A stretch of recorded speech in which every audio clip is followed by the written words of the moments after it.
Kalau bicara masalah pinggang, ini contoh. Masuk dalam lubang yang kecil. Kalau masalah pinggang. Wat smaken? Ini obat yang saya makan. Ini obat yang saya pergunakan. Ini obat yang saya pakai. Ini obat yang saya, itu yang saya makan. Makanya adik-adik harus pulang.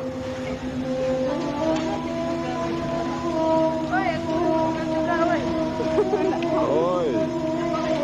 Oi.